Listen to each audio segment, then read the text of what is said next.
We love Fishweek! We love the slimy fish!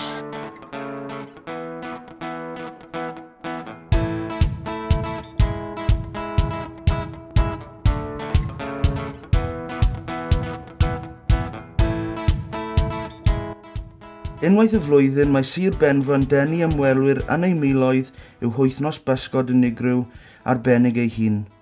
Mae'r ŵyl yn dathlu nid yn unig cyfoeth o fwyd môr tynnu dŵr o'r danedd Sir Benfro, ond hefyd ei harfordydd rhyfeddol, ei diwylliant, ei physgota môr gwych a'i threftadaeth pysgota.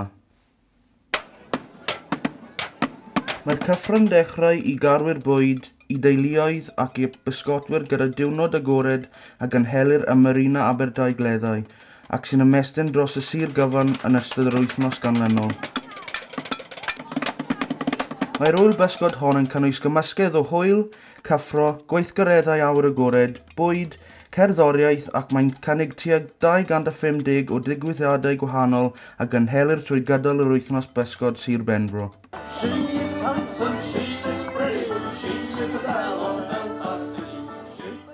Mae Glanacain fyw o rialtwch a cherddoriaeth, arddangosiadau coginio, cystadlaethau ffeledu a llawer iawn mwy.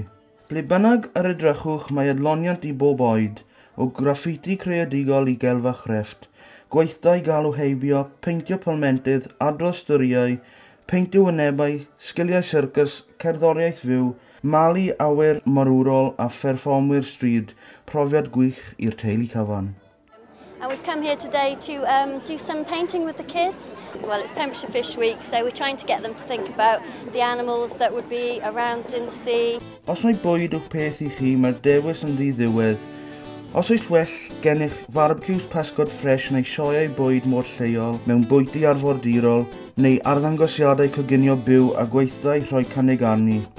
Cyfle i ddysgu sut mae'r arbenigwyr yn ffeledu ac yn paratoi eu pysgod. We're in Haverfordwest working with the school kids.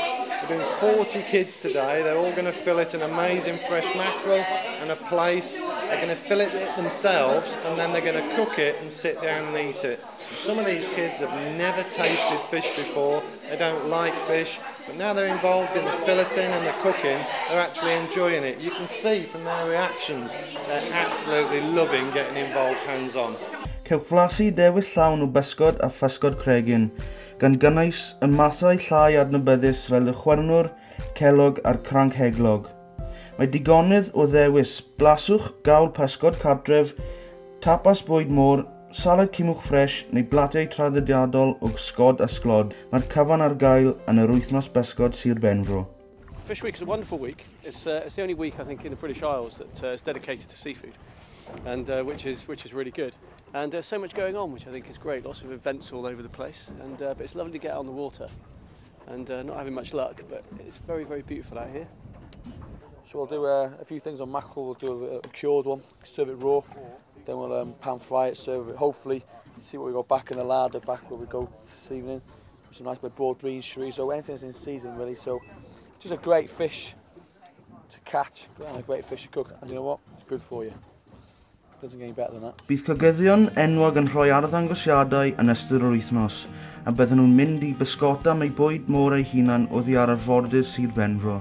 Mwyn trawsnewid ei daliad yn ddiweddarach yn y dydd yn bryd blasus o bysgod mewn arddangosiadau byw. I believe that people should, go out there and catch their own produce, catch their own fish, because not only that it's free, but it's in abundance in Wales, and it's probably the best fish in the world. And I'm not just lying when I'm saying that, because look at the waters we got here, lovely clean waters. We haven't got any sewerage or anything going into it. Some of our beaches in Wales are the best in the world. So, obviously our fish is going to be the best in the world.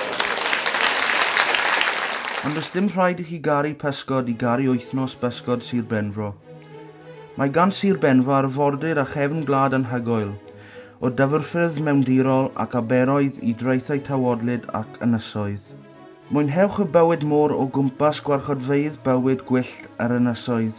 Blaswch y profiad byw o gyrfarfod morloi, llanhydyddion, dolffiniaid a miloedd o adar sy'n nythu ar glogwyni fel y pal, neu adar nos fel y pal manaw. Beth am fynd ar fordaeth ar hyd y dyfrffyrdd a gweld natur fel nai gwelsoch o'r blaen, neu hyd yn oed fynd i chwilio am fwyd môr a chogynnio eich seigiau eich hun ar y traeth. Mae cymaint o brofiadau dysgu llawn hwyl ar gael. Dysgwch sgiliau newydd yn un o'r gweithdai sy'n darparu ar gyfer bobl o bob gallu. Crabs have got hard shells. Yeah.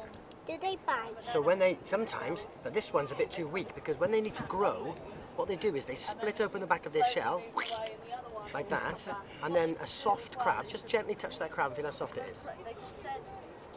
Really, really gentle, that's it, that's it.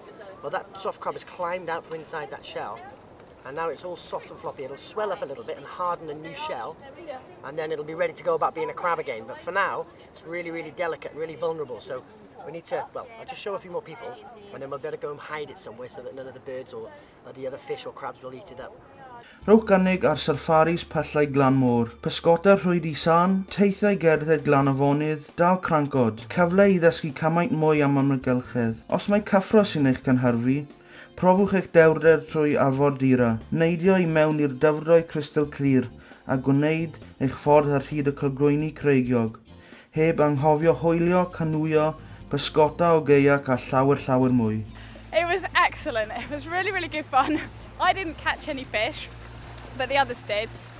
We had a huge seal playing around the boats. It was really, really nice. I think he probably caught more fish than we did. But it was really, really good fun. It's kayaking, superb. You know, it doesn't matter whether you catch any fish or not, the scenery is just stunning. Beth am roi cynnig arni yn erbyn pysgotwyr eraill yn un o'r cystadlaethau pysgota lleol? Mae Sir Benfro yn sir lle mae amser yn sefyll yn llonydd, a lle gallwch flasu a mwynhau natur ar ei orau. Am Sir Fach, mae'n whompen o hwyl. Ewch i wythnos bysgod Sir Benfro a bydd arnach eisiau mynd nôl dro ar ôl tro.